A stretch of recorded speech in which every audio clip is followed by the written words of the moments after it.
Vamos a empezar entonces con este segundo medio sermón, cuyo título es: Aprendamos a ser mejores discípulos de Cristo. Aprendamos a ser mejores discípulos de Cristo. La Pascua se acerca y nosotros nos preparamos. Pero también nos preguntamos, ¿qué es lo que hay en la mente de Jesucristo cuando está llevando a cada uno de sus hijos al reino?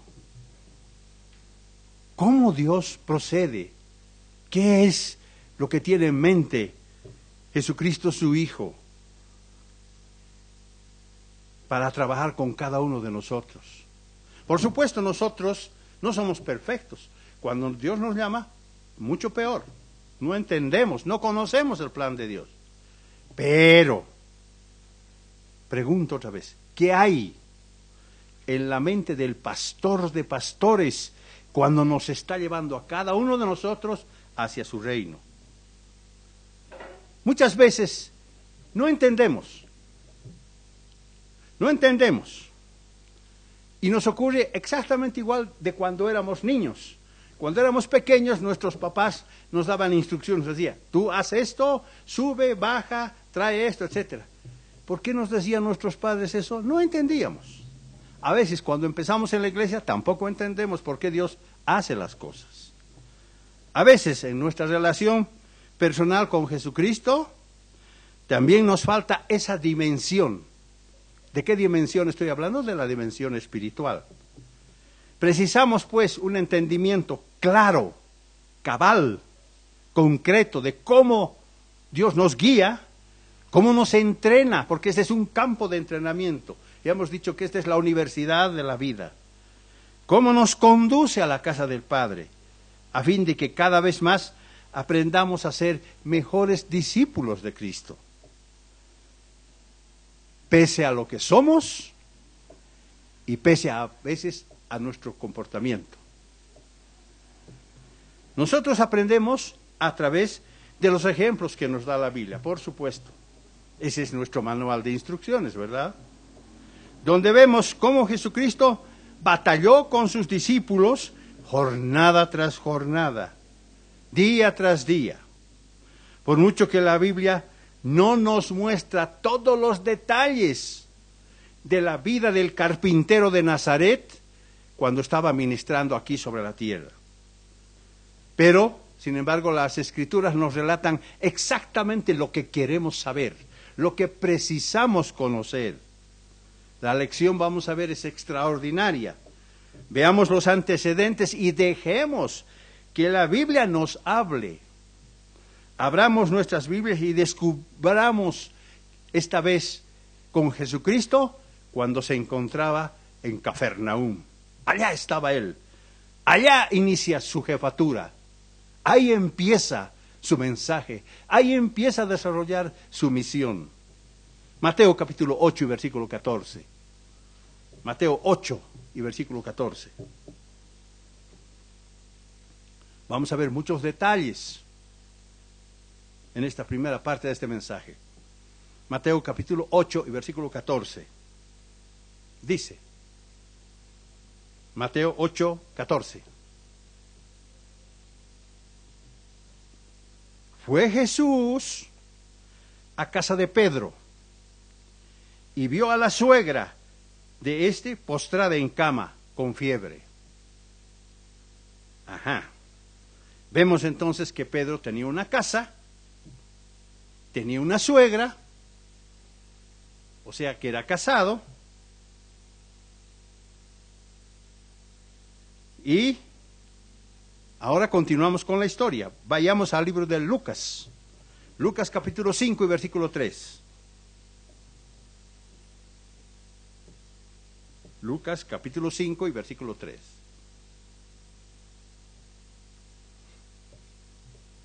Aquí está relatando una de las cosas que hizo Jesucristo. Dice Lucas 5 versículo 3. Dice, entró en una de aquellas barcas la cual era de Simón, es decir, de Pedro, y le rogó que la apartara de la tierra un poco. Y luego, sentándose, enseñaba desde la barca a la multitud. Jesucristo entró en una barca, le pide a Pedro que la aleje un poquito y empieza a enseñar a la multitud. También vemos entonces que Pedro tenía una barca pesquera, porque era pescador. ¿Y qué clase de educación tenían estos hombres? ¿Qué clase de educación tenían estos hombres? Hechos capítulo 4 y versículo 13. Hechos capítulo 4 y versículo 13. Dice, Hechos 4:13.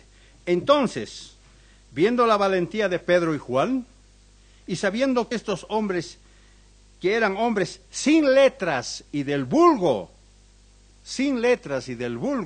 se admiraban y reconocían que habían estado con Jesús. Hombres sin letras y del vulgo. No es que Pedro y Juan eran ignorantes, no está diciendo eso, sino que no habían estudiado ellos en la escuela rabínica que existía entonces.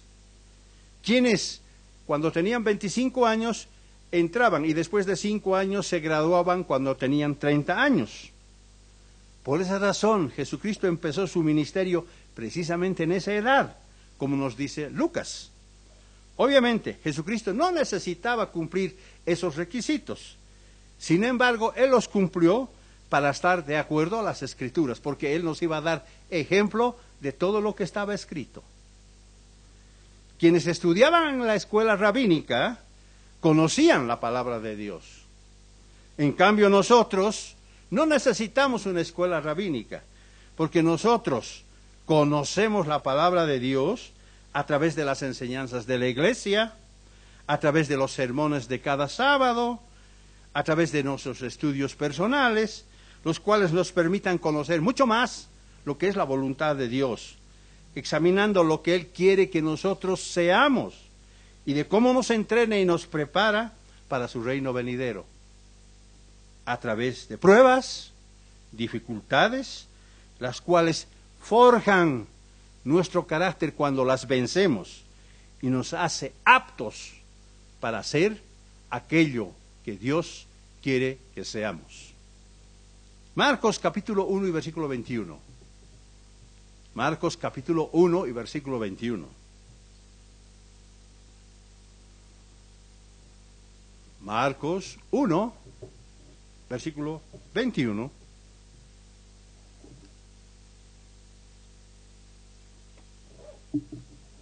Dice, Marcos 1:21, entraron en Capernaum y el sábado entró Jesús en la sinagoga y comenzó a enseñar. Pedro vivía en Capernaum, una aldea al noroeste del mar de Galilea, donde había una sinagoga. Su casa no estaba muy lejos de la sinagoga. Al empezar su ministerio, Jesús estableció su jefatura precisamente en esta ciudad, en Capernaum. Capernaum significa aldea de Nahum. Ese es el significado de Capernaum. Su nombre significa consuelo. Nahum nos relata la historia de Asiria, la destrucción de Asiria, que ocurrió en el año 612 a.C.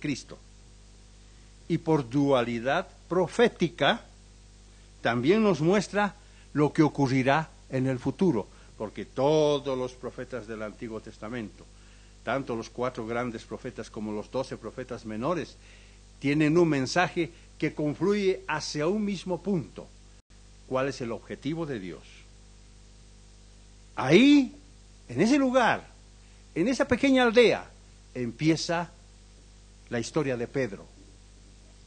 Capernaum estaba en la tierra de Zabulón y Neftalí, territorios que habían sido entregados por heredad a esas tribus, como nos relata el capítulo 19 del libro de Josué, después de las campañas de conquista de Israel que duraron 6 años. Por eso Mateo escribe en Mateo capítulo 4 y versículo 15, Mateo capítulo 4 y versículo 15, diciendo, Mateo 4, 15, tierra de Zabulón, tierra de Neftalí, camino del mar, al otro lado del Jordán, Galilea de los gentiles. En época de Jesucristo, los judíos miraban un poco raro a los galileos, debido a su forma de hablar, porque era muy distinta los del norte con los del sur. No los creían buenos judíos, porque se mezclaban con gentiles. La prueba de ello lo encontramos en aquel día de Pentecostés, cuando estuvieron reunidos muchos pueblos vecinos que se encontraban en Jerusalén. Y cuando los discípulos recibieron el Espíritu Santo, ellos quedaron atónitos y admirados, diciendo, mirad, ¿no son estos galileos que nos hablan? ¿Cómo pues los oímos nosotros hablar a cada uno en nuestra lengua en la que hemos nacido? Versículo 12 de Hechos 2. Estaban todos atónitos y perplejos, y unos a otros decían, ¿qué quiere decir esto? ¿Por qué les entendemos? Hoy día sería muy difícil para cualquier persona del siglo XXI entender por qué de las palabras de estos hombres. No entenderíamos, y la gente no lo entiende. Lo mismo ocurrió con Jesucristo. Él había nacido en Belén de Judá, pero se había criado desde su niñez en Galilea. Pero ellos, ignorando estas cosas que habían ocurrido antes, dijeron, Juan capítulo 7, versículo 51. Juan capítulo 7, versículo 51. Fíjense lo que dicen estos hombres, fíjense lo que dijeron los judíos de aquel tiempo, desconociendo la historia de Jesucristo. Juan capítulo 7, versículo 51. Dice, Juan 7, 51.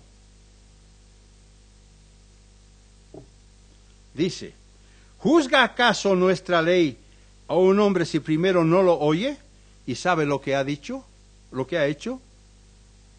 Versículo 52. Respondieron y le dijeron, ¿eres tú también Galileo? Escudriña y ve que de Galilea nunca se ha levantado un profeta. Y cada uno, versículo 53, se fue a su casa. ¡Qué cosa! ¡Qué increíble! Ellos no sabían a quién estaban rechazando. No entendían, no se daban cuenta de a quién rechazaban. Y hablando de Juan el Bautista, el apóstol Juan escribe lo siguiente. Juan capítulo 1, versículos 35 al 38. Juan capítulo 1, versículos 35 al 38. Dice, Juan capítulo 1 y versículo 35 al 38. Al día siguiente estaba otra vez Juan y con él 2 de sus discípulos. Estoy hablando de Juan el Bautista. Y mirando a Jesús que andaba por allí, dijo, este es el Cordero de Dios. Y los 2 discípulos lo oyeron hablar y siguieron a Jesús. Versículo 38. Volviéndose Jesús y viendo que lo seguían, les dijo, ¿qué buscáis? Ellos le dijeron, Rabí, que significa maestro, ¿dónde vives? Los judíos sabían que los rabinos tenían un lugar donde enseñaban, pero Jesucristo se diferenciaba de los judíos y de los rabinos de su tiempo, porque no tenía un lugar fijo como aquellos. Y Jesucristo les dice, versículo 39, venid y ved. Fueron y vieron dónde vivía, y se quedaron aquel día con él, porque era como la hora 10, es decir, las 4 de la tarde. Versículo 40. Andrés, hermano de Simón Pedro, era uno de los 2 que había oído a Juan y que habían seguido a Jesús. Versículo 41. Aquel encontró primero a su hermano Simón y le dijo: hemos encontrado al Mesías, que significa Cristo. Versículo 42. Y lo trajo a Jesús. Y mirándolo Jesús por primera vez, le dijo: tú eres Simón, hijo de Jonás, tú serás llamado Cefas, es decir, Pedro. Algunos de nosotros también hemos llegado a la iglesia de esa manera, cuando de pronto nos chocamos con la verdad, sin pensarlo. Andrés y Pedro ya habían estado antes con Juan Bautista. Ese primer contacto nos muestra que ambos habrían de ser los primeros discípulos de Cristo. ¿Por qué Andrés y Pedro acostumbraban a estar con Juan el Bautista? Les cautivaba su manera de predicar. Además que Juan el Bautista estaba vestido de manera muy extraña, al estilo de los profetas del Antiguo Testamento. Vivía en el desierto y comía langostas con miel. Ambos se sentían capturados, en esencia, por los profetas del Antiguo Testamento. Como que Dios los estaba preparando para hacerlos después discípulos de Cristo.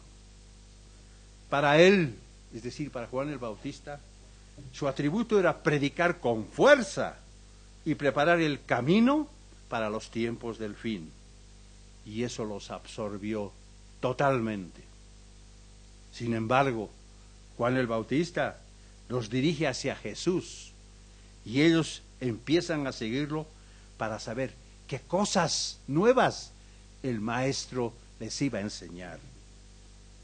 Al dar sus primeros pasos, empiezan a conocer cosas que contradicen lo que ellos habían aprendido antes. Lo mismo ocurre con nosotros. Cuando llegamos de diferentes partes y de otros grupos religiosos, donde se nos había enseñado algo distinto acerca de Dios. Y al venir a la iglesia, nos encontramos con algo diferente de todo lo que habíamos escuchado antes. ¿Y qué hizo Jesús con estos hombres? Con estos primeros hombres. Jesús los toma a estos hombres que estaban acostumbrados a la austeridad, acostumbrados al desierto, a la rutina de pesca, y se los lleva a un matrimonio donde sucede algo extraño. Jesús realiza su primer milagro convirtiendo agua en vino, en gran cantidad. Una fiesta que iba a durar 30 días, como nos cuentan los registros bíblicos, se necesitaba toda esa cantidad de vino. Es decir, que cuando uno se encuentra con la verdad de Dios, comienza a tener fuertes contrastes entre lo que uno creía y lo que la realidad nos muestra que es. Lo que pasa es que Jesús simplemente se los llevó a una sesión de entrenamiento. Así también lo vemos con las actividades de la iglesia, exactamente igual. Nos parece todo tan extraño en un principio que hasta quedamos impactados, porque pensábamos que al encontrarnos con la verdad, todo iba a ser distinto. Pero ahora vemos que en la iglesia se canta, que en la iglesia se toma vino y que hasta se baila en la fiesta de tabernáculos. Pregunto, ¿qué creíamos antes? ¿Y qué decidimos creer a partir de entonces?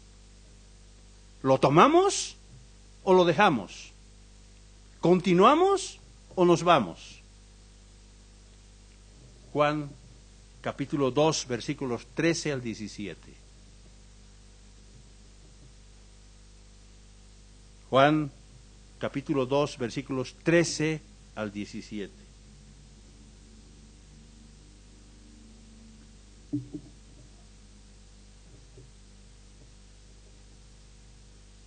Juan 2, 13 al 17. Estaba cerca la Pascua de los judíos y subió Jesús a Jerusalén. Encontró en el templo a los que vendían bueyes, ovejas y palomas, y a los cambistas que estaban allí sentados. E hizo un azote de cuerdas y echó fuera del templo a todos, con las ovejas y los bueyes. También desparramó las monedas de los cambistas y volcó las mesas. Fíjense la reacción de Jesucristo. Y dijo a los que vendían palomas: quitad esto de aquí, y no convirtáis la casa de mi padre en casa de mercado. Entonces recordaron sus discípulos que estaba escrito: el celo de tu casa me consumirá. ¿Cuál es el primer impacto que tuvieron los discípulos? Primero ven a Jesucristo, luego se los lleva a una fiesta de bodas, y después lo ven volcando mesas con un azote en mano, echando fuera a los mercaderes. ¿Cómo puede ser que este hombre que hace cosas tan extrañas sea precisamente el Mesías? Al leer las Escrituras, uno se va dando cuenta que la verdad no es lo que uno piensa, no es lo que uno cree, no es lo que a uno le gusta, no es lo que uno prefiere. Eso mismo ocurre con nosotros. Jesucristo nos va exponiendo este tipo de vida vez tras vez, a cada paso. Y a veces hasta nos molesta, a veces hasta nos enojamos. Juan capítulo 4 y versículo 1 al 5. ¡Qué cosa! Juan capítulo 4 y versículos 1 al 5.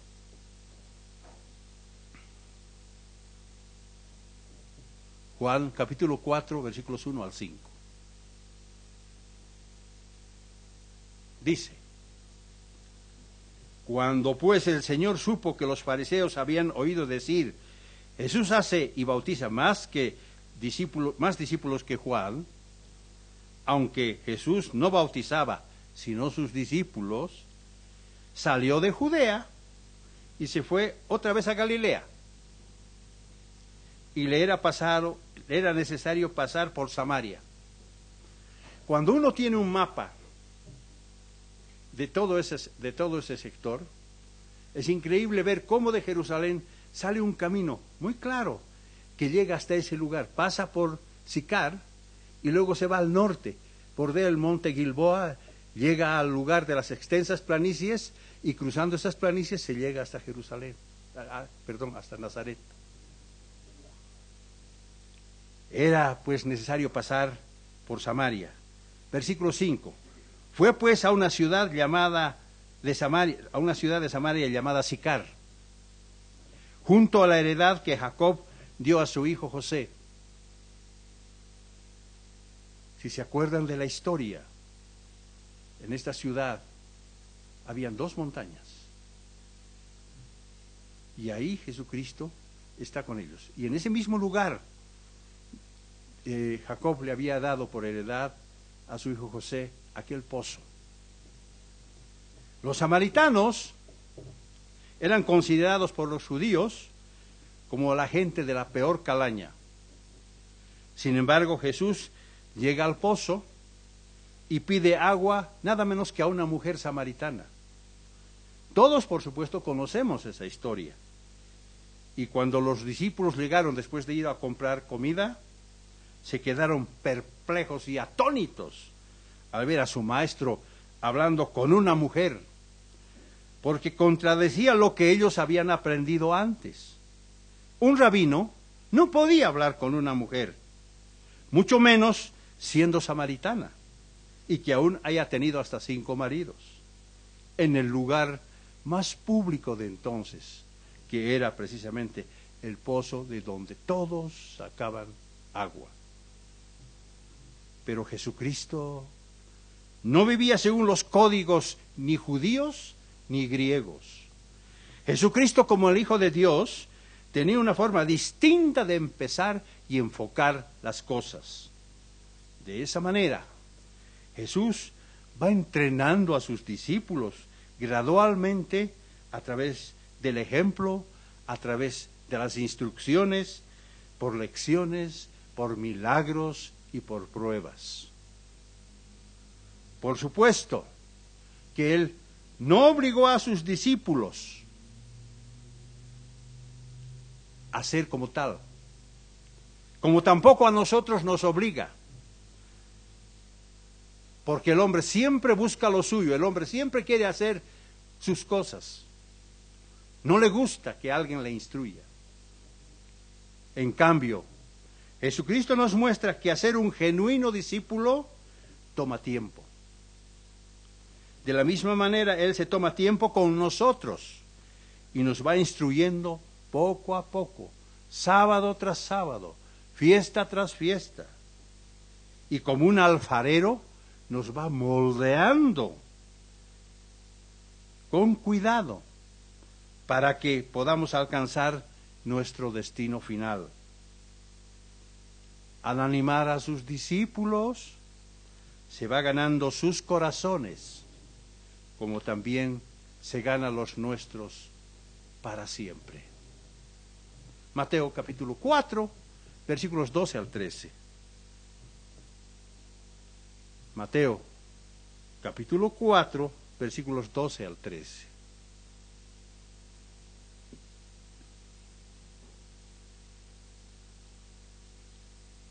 Mateo 4, 12 al 13.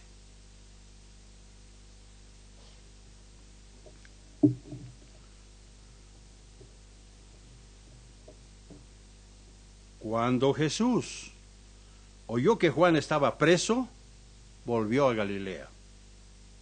Dejando Nazaret, fue y habitó en Cafarnaúm, ciudad marítima en la región de Zabulón y Neftalí. Jesús vuelve a Cafarnaúm, donde ya conoce a Pedro, a Juan y a Andrés. Versículo 17. Desde entonces comenzó Jesús a predicar y a decir: arrepentíos, porque el reino de los cielos se ha acercado. Jesús empieza a llevar a cabo el propósito por el cual Dios lo había enviado a la tierra. Aunque Pedro y su hermano conocían a Jesús, ahora empieza su llamado en serio. Una cosa es conocer, otra cosa es obedecer. Ahora su llamado va a ir en serio. Ellos tienen que decidir si le siguen o no. Exactamente como ocurre con nosotros. Muchas veces transcurre un tiempo antes de nuestro llamado definitivo. Ellos deciden seguir a Jesús y Jesús se va en un barco con Pedro, en compañía de los pescadores, porque ese era su oficio. Y de pronto Jesús le da una orden a Pedro, que lo sorprende. Lucas capítulo 5, versículos 4 al 6. Lucas capítulo 5, versículos 4 al 6.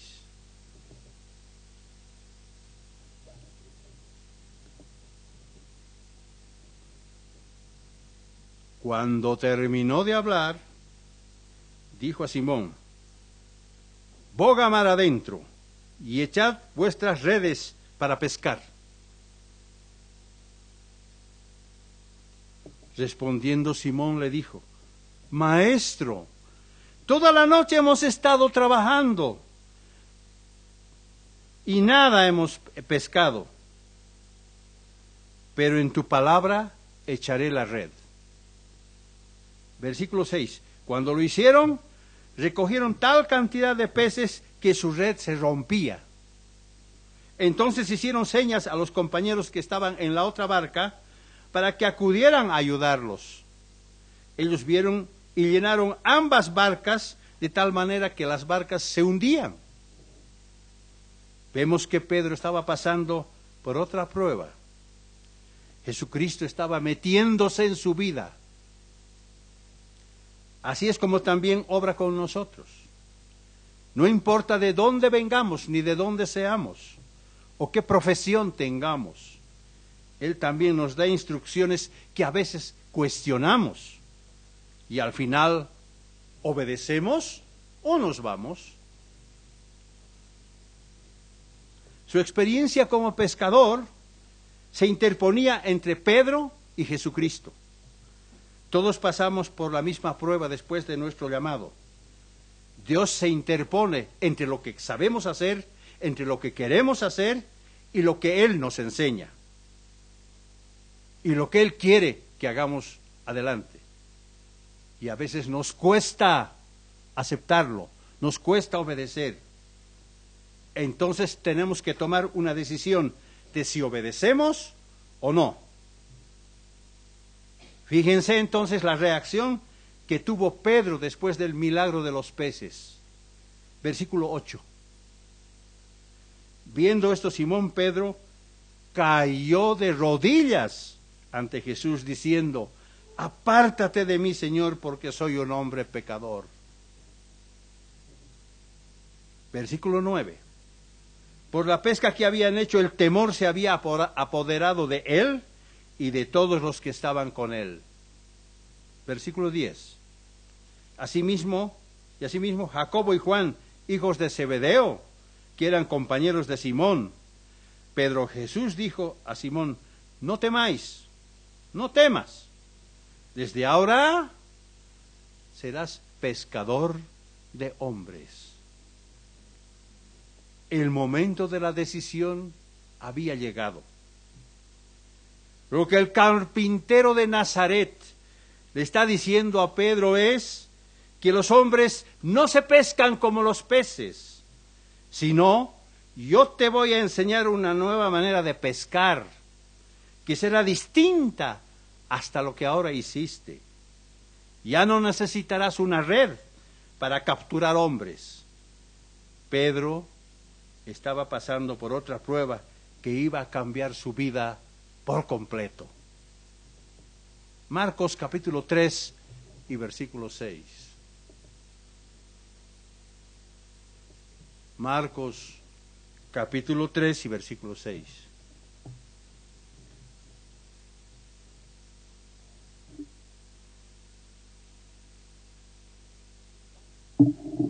Qué cosas las que hizo Jesucristo con sus discípulos, ¿verdad?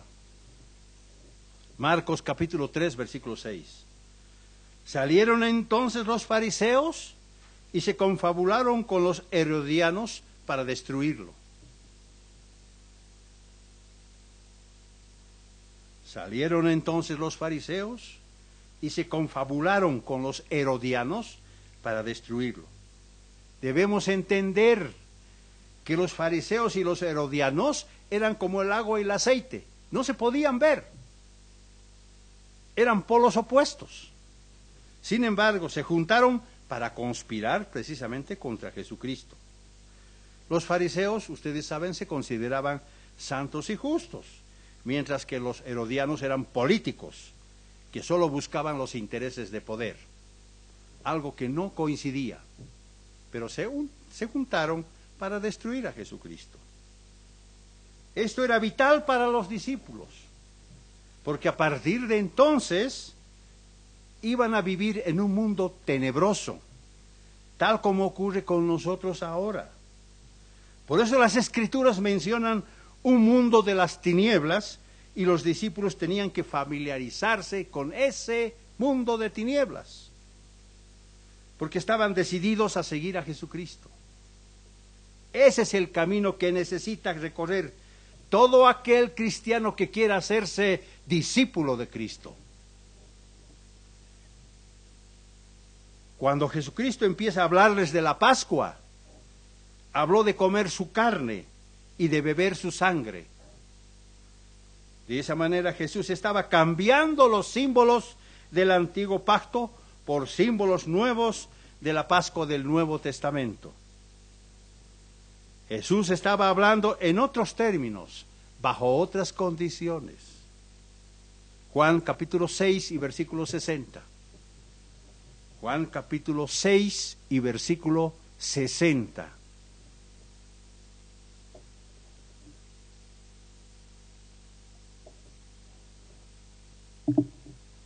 Al oír esto, Juan 6:60, al oír esto, muchos de sus discípulos dijeron: dura es esta palabra, ¿quién la puede oír? Versículo 66. Desde entonces muchos de sus discípulos se volvieron atrás y ya no andaban con él. Se trata de una nueva revelación, de un nuevo conocimiento. Se trata de nuevos conceptos más profundos. Es como para decir, ¿y ahora qué hacemos? Tal vez ellos pensaron que era muy duro cambiar las enseñanzas de Moisés de la noche a la mañana. ¿Cómo cambiar todo esto que nos enseñaron nuestros padres de una sola vez? Ahí tenemos enfrentando otra prueba más para saber si iban a salir limpios o no. Jesús enfáticamente les dice en el versículo 67, ¿queréis acaso iros también vosotros? Una vez más, tenemos a los discípulos en una prueba de decisión. La pregunta es la misma: ¿seguimos o nos vamos? Se trata de un momento crucial y difícil que tiene que tomar todo cristiano que quiera hacerse seguidor de Jesucristo. Y Pedro, ¿qué respondió? Versículo 68. Señor, ¿a quién iremos? Tú tienes palabras de vida eterna. Y nosotros hemos creído y conocido que tú eres el Cristo, el Hijo del Dios viviente. Y de ese modo, los discípulos van sobreviviendo, prueba tras prueba. Y eso es una buena indicación para nosotros, cuando también nos vamos sobreponiendo a las pruebas. Pero para Pedro todavía las pruebas no se acabaron. De pronto Pedro ve a Jesús caminando sobre las aguas hacia la barca donde estaban sus discípulos. Mateo capítulo 14, versículo 28. Mateo 14, versículo 28.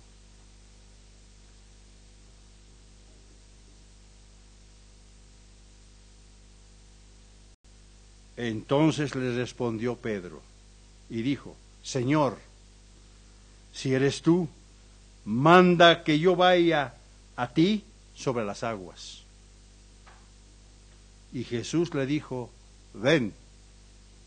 Y Pedro caminó sobre las aguas en dirección a Jesús para ver, pero al ver al viento fuerte, empezó a dudar y empezó a hundirse. Y gritó diciendo: Señor, sálvame. Eso explica la falta de fe de Pedro. Sin embargo, su arranque fue muy importante porque tomó el coraje y decidió bajarse de la barca para salir caminando sobre las aguas. Y eso nos revela mucho acerca de Pedro.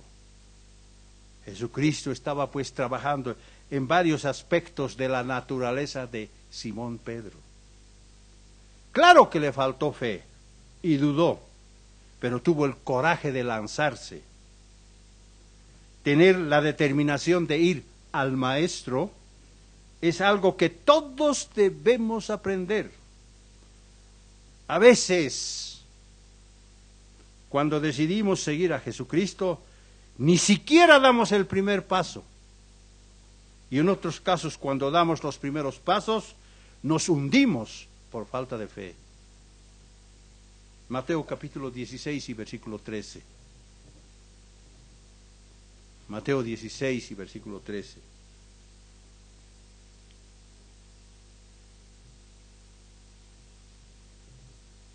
Mateo 16, versículo 13.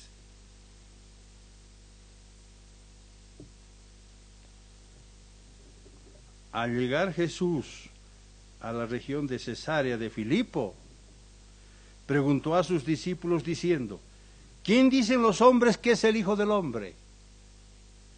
Ellos dijeron: unos, Juan el Bautista, otros, Elías, y otros, Jeremías o alguno de los profetas.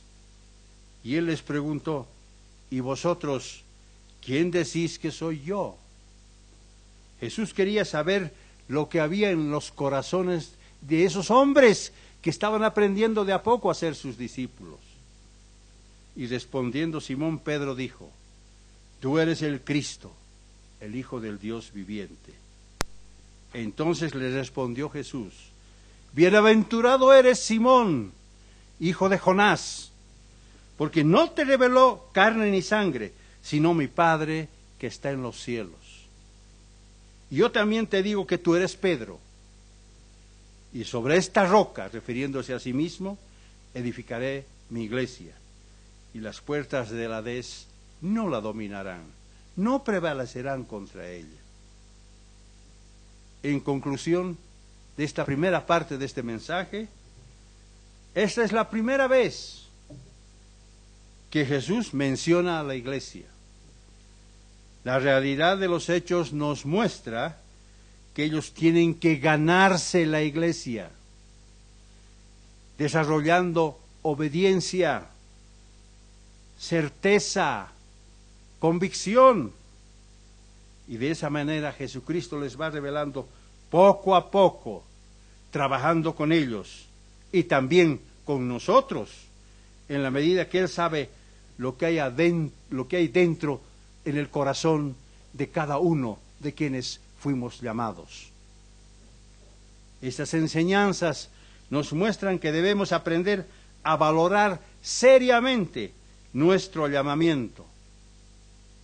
Mucho más ahora que se acerca la Pascua, mucho más ahora que vamos a renovar nuestro compromiso con Dios, si de verdad estamos decididos a ser educados como los genuinos discípulos de Cristo.